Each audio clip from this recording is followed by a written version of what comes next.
ಜೈ ಮಹಾಶಕ್ತಿ, ಜೈ ಮಹಾಶಕ್ತಿ. ಹೊರಟೋಗು, ಹೋಗಲ್ಲ, ಹೊರಟೋಗು. ಹೋಗಲ್ಲ, ನಾನ್ ಸತ್ರುನು ಹೋಗಲ್ಲ.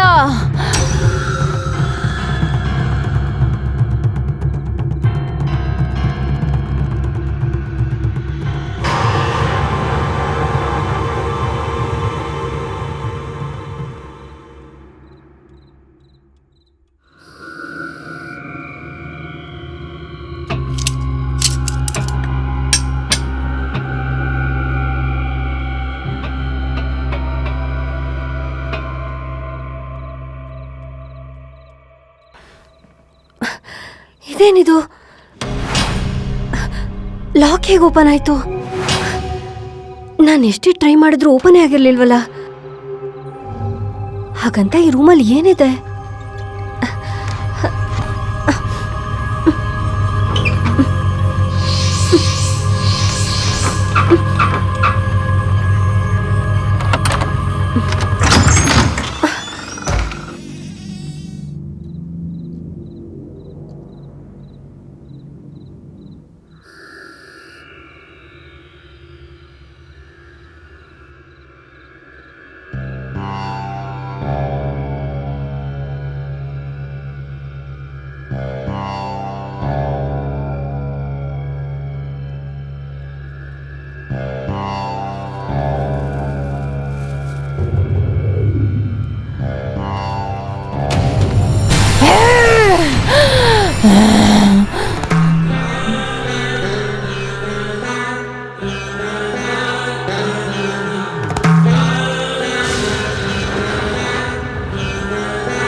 ತೇಜೋಮಯವಾದ ಭಾಸ್ಕರನ ಕಿರಣಗಳಿಂದ ದಿನೇ ದಿನೇ ಪ್ರವರ್ಧಮಾನವಾಗಿ ಉದಯಿಸುವ ಪ್ರೇಮ ಕಾವ್ಯ.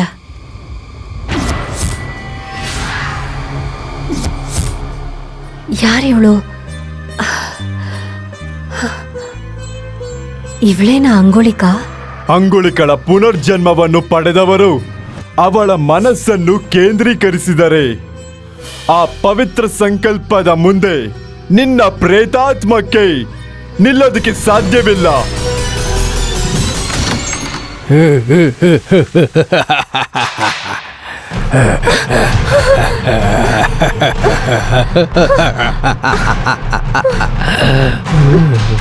ಅನುಭವಿಸು, ಅನುಭವಿಸು, ಅನುಭವಿಸೇ ಅಂಗುಳಿಕ.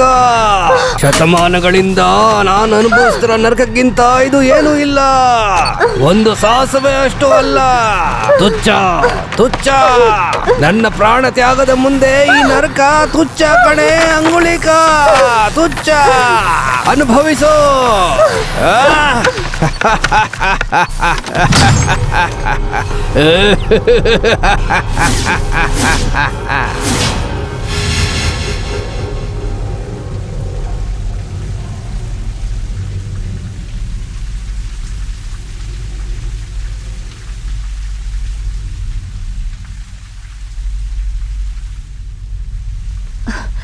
ಎಲ್ಲ ನಾರ್ಮಲ್ ಆಗೇ ಇದೆಯಲ್ಲ. ಇದೆಲ್ಲ ನಿಜಾನಾ ಅಥವಾ ಕನ್ಸ?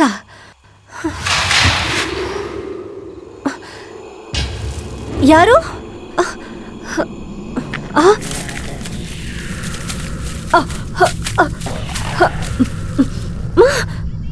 ಯಾರದು?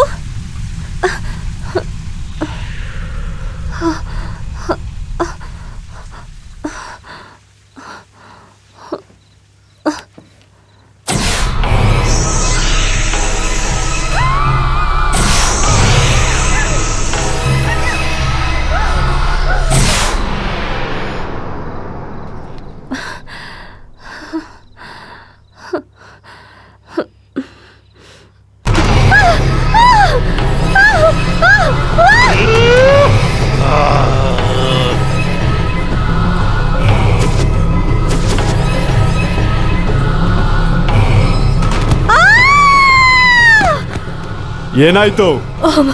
ಕೋಟೆಲಿ ದೆವ್ವ, ದೆವ್ವ.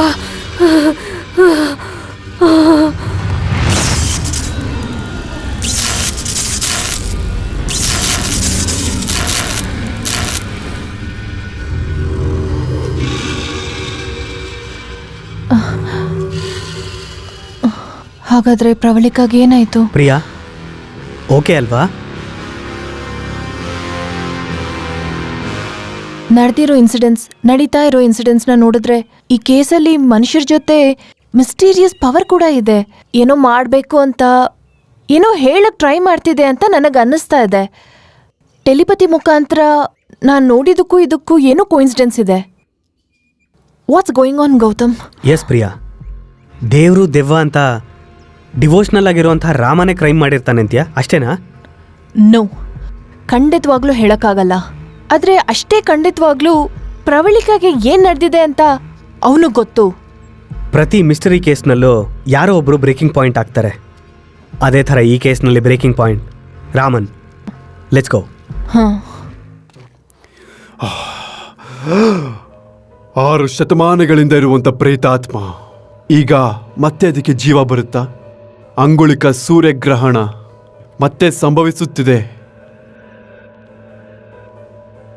ಅದೇನ್ ನಡೆಯುತ್ತೋ?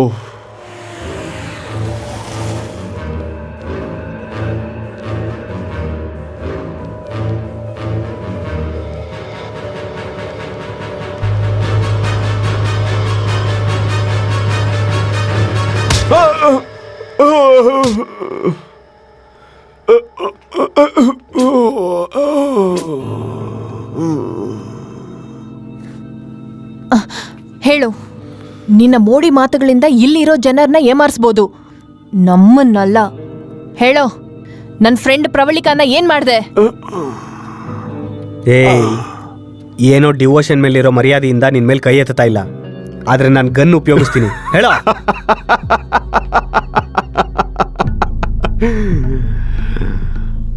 ಅವತ್ತೇ ಹೇಳ್ದೆ ತಾನೆ, ನಿಸ್ಸಹಾಯಕರಾಗಿ ನಿಂತಿರುವ ನಿಮಗೆ ಯಾವ ಕಡೆಗೆ ನೋಡಿದ್ರು ನಾನೇ ಕಾಣಿಸ್ತೀನಿ ಅಂತ. ಹೇಯ್, ನಿನ್ನ ಮ್ಯಾಜಿಕ್ಕು ಲಾಜಿಕ್ಕು ನಮಗೆ ಬೇಕಾಗಿಲ್ಲ, ನಿಜವಾದ ಕತೆ ಹೇಳು. ಕಮಾನ್, ಏನು ಹಂಗೆ ನೋಡ್ತಿದ್ಯಾ? ಹೇಳೋ. ನನಗೆ ಗೊತ್ತು, ನಾನೇನು ಹೇಳಿದ್ರು ನೀವು ನಂಬೋ ಸ್ಥಿತಿಲಿಲ್ಲ ಅಂತ. ನಿನ್ನ ಅಜ್ಞಾನ ಅಂಧಕಾರವನ್ನು ತೊಲಗಿಸುವ ಜ್ಞಾನೋದಯವು ಅಲ್ಲಿದೆ.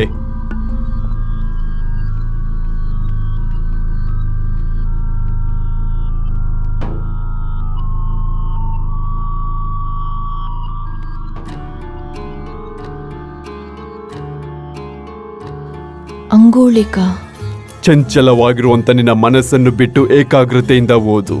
ನಿನ್ನ ಅಂತರಂಗದಲ್ಲಿರುವಂತ ಪ್ರತಿಯೊಂದು ಪ್ರಶ್ನೆಗಳಿಗೆ ಉತ್ತರ ಸಿಗುತ್ತೆ. ಅಂಗುಳಿಕಾ ಪ್ರವಳಿಕಾ ತರ ಇದ್ದಾಳಲ್ಲ? ಕಾಲಚಕ್ರಾಧಿಪತಿಯಾದ ಭಾಸ್ಕರನ ಅಂಶದಿಂದ ದಿನ ದಿನ ಪ್ರವರ್ಧಮಾನವಾಗಿ ಸಾಮಂತರಾಜರ ಸಹಯೋಗದಲ್ಲಿ ಸುರಕ್ಷೆಯಾಗಿ ಸುಭಿಕ್ಷವಾಗಿ ರಾರಾಜಿಸುತ್ತಿರುವ ರಾಜ್ಯ ಅಂಗಾರಿಕ ಮಹಾಸಾಮ್ರಾಜ್ಯ. ಸಾಮಂತ ರಾಜನಿಗಿದ್ದ ಪರಿಧಿಯನ್ನು ಉಲ್ಲಂಘಿಸುತ್ತಾ ರಾಜ್ಯಾಕಾಂಕ್ಷೆಗೋಸ್ಕರ ಅಡ್ಡ ಬರುವಂತ ಎಲ್ಲ ರಾಜ್ಯಗಳನ್ನು ಕಬಳಿಸುತ್ತಾ ರಾಜರ ತಲೆ ಕತ್ತರಿಸಿ ರಾಣಿಯನ್ನು ತನ್ನ ವಶಪಡಿಸಿಕೊಳ್ಳುವುದು ಕಾಳಿಂಗನ ಹುಟ್ಟುಗುಣ. ಕಾಮ ವ್ಯಾಮೋಹ ನನ್ನ ಇಚ್ಛೆ. ನಾಳೆ ಅಂಗುಳಿಕಳ ಜನ್ಮ ದಿನೋತ್ಸವ. ಮಹೋಜ್ವಲ ಚರಿತ್ರೆಯುಳ್ಳ ಅಂಗಾರಿಕ ರಾಜ್ಯ ಸಿಂಹಾಸನ ಅಂಗುಳಿಕ ದೇವಿಯ ಪಟ್ಟಾಭಿಷೇಕಕ್ಕೋಸ್ಕರ ಎದುರು ನೋಡ್ತಾ ಇದೆ. ಆ ದಿನವೇ ಅಂಗುಳಿಕಳ ಜನ್ಮ ದಿನೋತ್ಸವ. ಆ ಸಮಯಕ್ಕೆ ರಾಜ್ಯಸಭೆಗೆ ಬಂದರು ಮಹರ್ಷಿಗಳು. ಅಂಗುಳಿಕಳ ಜೀವನದಲ್ಲಿ ಮುಂಬರುವ ಪ್ರಮಾದದ ಬಗ್ಗೆ ಹೇಳುತ್ತಾ ದಗದಗ ಉರಿಯುತ್ತಿರುವ ಹೋಮಾಗ್ನಿಯಲ್ಲಿ ಉಕ್ಕಿನ ಲೋಹಕ್ಕೆ ಅಬ್ರಕವನ್ನು ಬೆರೆಸಿ ಬೆಳ್ಳಿಯನ್ನು ಬೆನ್ನುಮೂಳೆಯನ್ನಾಗಿ ಸ್ವರ್ಣ ಮಣಿಮಯಗಳಿಂದ ಶೃಂಗರಿಸಿ ಗಂಗಾ ನದಿಯ ತೀರದಲ್ಲಿ ಎಳೆ ಸೂರ್ಯನ ಬಿಸಿಲಿನಲ್ಲಿ ಪ್ರಸಾದಿಸಲ್ಪಟ್ಟ ಆ ಸೂರ್ಯನ ಪ್ರಸಾದವಾದ ಈ ಅಂಗುಳಿಕ ಗ್ರಹಣ ಸಮಯದಲ್ಲಿ ಅಷ್ಟೇ ಅಲ್ಲ, ಎಲ್ಲಾ ಸಮಯದಲ್ಲಿ ಅವಳಿಗೆ ರಕ್ಷಣೆಯನ್ನು ಕೊಡುತ್ತದೆ ಎಂದು ಆಶೀರ್ವದಿಸಿದರು. ರಾಜ್ಯದ ಪರಿಸ್ಥಿತಿಯನ್ನು ತಿಳ್ಕೊಳ್ಳೋದಕ್ಕೆ ಅಂಗುಳಿಕ ಒಬ್ಬಂಟಿಯಾಗಿ ಸಂಚರಿಸುತ್ತಿದ್ದಾಗ ಕೆಲವು ಕಳ್ಳರು ಆಕ್ರಮಣ ಮಾಡಿದರು. ದೇಶ ಸಂಚಾರಿಯಾದ ಅಶೋಕನು ಅವರ ಮೇಲೆ ಆಕ್ರಮಣ ಮಾಡಿ ಅಂಗುಳಿಕಳನ್ನು ಕಾಪಾಡಿದ. ಅಂಗುಳಿಕಳಿಗೆ ಅವನನ್ನು ನೋಡಿ ಅನುರಾಗ ಉಂಟಾಯಿತು. ಅವಳ ಅಂದ ಚಂದಕ್ಕೆ ಮನಸ್ಸೋತು. ಆಹಾ, ಸಾವಿರಾರು ಮೈಲಿಗಳು ಪ್ರಯಾಣ ನಡೆಸಿದ ಮೇಲೆ ಕೋಟಿ ವಜ್ರಗಳ ಬೆಲೆ ಬಾಳುವಂತಹ ನಿನ್ನ ಸೌಂದರ್ಯ ಸಿಕ್ಕಿದ್ದು ನನ್ನ ಅದೃಷ್ಟ. ಅಶೋಕನನ್ನು ತನ್ನ ಹೃದಯದೊಳಗಿಟ್ಟುಕೊಂಡು ಪ್ರೀತಿ ಮಾಡುತ್ತಿದ್ದಾಳೆ ಅಂಗುಳಿಕ. ಹಾಗೆ ಅವರಿಬ್ಬರು ಪ್ರೇಮ ಪಕ್ಷಿಗಳಾಗಿ ಪ್ರಕೃತಿಯಲ್ಲಿ ಒಂದಾಗಿ ತಮ್ಮದೇ ಲೋಕದಲ್ಲಿ ವಿಹರಿಸುತ್ತಿದ್ದರು. ಋಷಿ ಮುನಿಗಳು ಹೇಳಿದ ಪ್ರಮಾದವು ಅಂಗುಳಿಕಳನ್ನು ಹುಡುಕಿಕೊಂಡು ಸಮುದ್ರಗಳನ್ನು ದಾಟುತ್ತಾ ಈಜಿಪ್ಟ್ ಮಾಂತ್ರಿಕನ ರೂಪದಲ್ಲಿ ಬರುತ್ತಾ ಇತ್ತು. ಅಂಗುಳಿಕಳ ಪತ್ತೆಗಾಗಿ ಕ್ಷುದ್ರ ಪೂಜೆಯನ್ನು ಮಾಡುತ್ತಿದ್ದ ಮಾಂತ್ರಿಕನನ್ನು ಕೊಲ್ಲಲು ಬಂದರು ಕಾಳಿಂಗವರ್ಮನ ಸೈನಿಕರು. ಅವನನ್ನು ಕೊಲ್ಲಲು ಬಂದ ಸೈನಿಕರ ಅಂಗಬಲವು ಆ ಮಾಂತ್ರಿಕನ ಮಂತ್ರಬಲಕ್ಕೆ ತತ್ತರಿಸಿ ಸೋತು ಹೋದರು. ಮಾಂತ್ರಿಕನ ಕ್ಷುದ್ರ ಶಕ್ತಿಯ ಬಗ್ಗೆ ಕಾಳಿಂಗವರ್ಮನಿಗೆ ಹೇಳಿದರು ಸೈನಿಕರು. ಕಾಳಿಂಗನು ಮಂತ್ರವಾದಿಯ ಬಳಿ ಬಂದಾಗ ಆ ಹೋಮ ಜ್ವಾಲೆಯಲ್ಲಿ ಅಂಗುಳಿಕಳ ತೇಜೋರೂಪ ಪ್ರತ್ಯಕ್ಷವಾಯಿತು. ಅದನ್ನು ನೋಡಿದ ಕಾಳಿಂಗ, ಅವಳು ನಾನು ಮದುವೆ ಆಗುವ ಅರ್ಧಾಂಗಿ. ಅವಳು ನಿನ್ನವಳಾದರೆ ಶಯನ ಸುಖ. ಗ್ರಹಣ ದಿನದಂದು ಅವಳನ್ನು ಬಲಿ ಕೊಟ್ಟರೆ ಪ್ರಪಂಚವನ್ನೇ ಆಳುವ ಪಂಚಭೂತಗಳು ನಮ್ಮ ಅಡಿಯಾಳಾಗುತ್ತದೆ. ನಾನು ಚಕ್ರಾಧಿಪತಿಯಾಗುತ್ತೇನೆ. ನಾನು ಮಾತ್ರ ಚಕ್ರವರ್ತಿ ಆಗ್ಬೇಕು. ವಿಷಯ ಗೊತ್ತಾದ ಕಾಳಿಂಗನು ಅಂಗುಳಿಕಳನ್ನು ಸಾಯಿಸಲು ಮುಂದಾದನು. ಪ್ರೇಮದಲ್ಲಿ ಲೀನನಾದ ಅಶೋಕನಿಗೆ ತಾನು ಅಂಗಾರಿಕ ರಾಜ್ಯದ ಯುವರಾಣಿಯನ್ನು ನಾವು ಸೂರ್ಯವಂಶದ ಆತ್ಮ ಬಂಧುಗಳೆಂದು ಅವನಿಗೆ ತಿಳಿಸಿದಳು. ತನ್ನ ಸೈನಿಕರೊಂದಿಗೆ ಆ ಪ್ರೇಮಿಗಳಿದ್ದ ಜಾಗಕ್ಕೆ ಬಂದನು ಕಾಳಿಂಗ. ನಿನ್ನ ಮದುವೆ ಆಗ್ಬೇಕು ಅಂತಿದ್ದೆ, ಆದ್ರೆ ನಿನ್ನ ಸಾಯಿಸಿ ನಾನು ಪ್ರಪಂಚಕ್ಕೆ ಚಕ್ರವರ್ತಿ ಆಗ್ತೀನಿ. ಉತ್ತರ ಕುಮಾರನ ಪೌರುಷ ತೋರಿಸ್ಬೇಡ ಕಾಳೀಂದ್ರ. ಆಸೆಗೆ ಮಿತಿ ಇರ್ಬೇಕು. ಬಂದಿದ್ದ ದಾರಿಯಲ್ಲೇ ಹೊರಟೋಗು. ಕೋಪೋದ್ರಿಕ್ತನಾದ ಕಾಳಿಂಗ ಅಂಗುಳಿಕಳನ್ನು ಕಾಲಚಕ್ರದಲ್ಲಿ ಬಂಧಿಸಿದನು. ಅಶೋಕನನ್ನು ಜೀವಂತವಾಗಿ ಸಮಾಧಿ ಮಾಡಿದನು. ಅಂಗುಳಿಕಳನ್ನು ತುಂಬಾ ಪ್ರೀತಿಸುತ್ತಿದ್ದ ಅಶೋಕನು ಸಮಾಧಿಯಿಂದ ಮೇಲೆ ಬರಲು ಪ್ರಯತ್ನ ಮಾಡಿದನು. ಅದಕ್ಕೆ ಕೋಪಗೊಂಡ ಕಾಳಿಂಗ ಆ ಉಂಗುರವಿರುವಂತ ಬೆರಳನ್ನು ಕತ್ತರಿಸಿದನು. ಆ ಉಂಗುರವನ್ನು ತೆಗೆದುಕೊಂಡು ಅವಳನ್ನು ಸಾಯಿಸಲೆಂದು ಮುಂದೆ ಬರುತ್ತಿರುವಾಗ ಅವಳು ಸೂರ್ಯದೇವನನ್ನು ಪ್ರಾರ್ಥನೆ ಮಾಡಿದಳು. ಓ ಸೂರ್ಯದೇವನೇ, ಈ ಸೂರ್ಯವಂಶದ ಸುಪುತ್ರಿಯ ಕಣ್ಣೀರಿನಿಂದ ನಿನ್ನ ಕಿರಣಗಳು ಮತ್ತಷ್ಟು ಪ್ರಜ್ವಲಿಸಲಿ. ಆ ಕಿರಣಗಳ ಬೆಳಕಿನಿಂದ ಮಾನವ ಮೃಗನನ್ನು ದಹಿಸಿಬಿಡು. ಶತಕೋಟಿ ಜೀವಿಗಳಿಗೆ ಬೆಳಕು ನೀಡೋ ನಿನ್ನ ಕಿರಣಗಳು ಅವನ ಜೀವನದಲ್ಲಿ ಕತ್ತಲ ತುಂಬಬೇಕು. ಯಾವ ಸೂರ್ಯ ಶಕ್ತಿಯನ್ನು ವಶಪಡಿಸಿಕೊಳ್ಳಲು ಹವಣಿಸುತ್ತಿದ್ದಾನೋ ಆ ಶಕ್ತಿಯೇ ಮೃತ್ಯು ಶಕ್ತಿಯಾಗಿ ಅವನನ್ನು ಕಾಡಲಿ. ಕಾಳಿಂಗನಿಗೆ ಶಾಪ ಕೊಟ್ಟು ಆತ್ಮಹತ್ಯೆ ಮಾಡಿಕೊಂಡಳು. ಆ ಕ್ಷಣದಿಂದ ಪ್ರತಿ ಸೂರ್ಯನ ಕಿರಣವು ಕಾಳಿಂಗನಿಗೆ ಮೃತ್ಯು ಸಮಾನವಾಯಿತು. ಬೆಳಕನ್ನು ನೋಡಲಾರದೆ ಕತ್ತಲೆಯಲ್ಲಿದ್ದ ಕಾಳಿಂಗ ಶಾಪ ವಿಮೋಚನೆಗಾಗಿ ಗುಹೆಯಲ್ಲಿ ನಿರೀಕ್ಷಿಸುತ್ತಿದ್ದಾನೆ. ಅಂಗುಲಿಕ ಪುನರ್ಜನ್ಮಕ್ಕೋಸ್ಕರ ನನ್ನ ಆತ್ಮವು ಪ್ರೇತಾತ್ಮವಾಗಿ ಎಷ್ಟು ಯುಗಗಳಾದರೂ ಕಾದಿರುತ್ತೆ.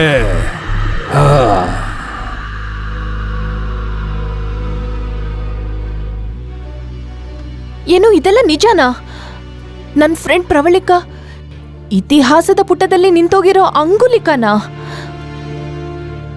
ಹೌದು, ಅವಳ ಜನ್ಮವು ಎಷ್ಟು ಅಪೂರ್ವವೋ ಮರಣವೂ ಕೂಡ ಅಷ್ಟೇ ವಿಷಾದ.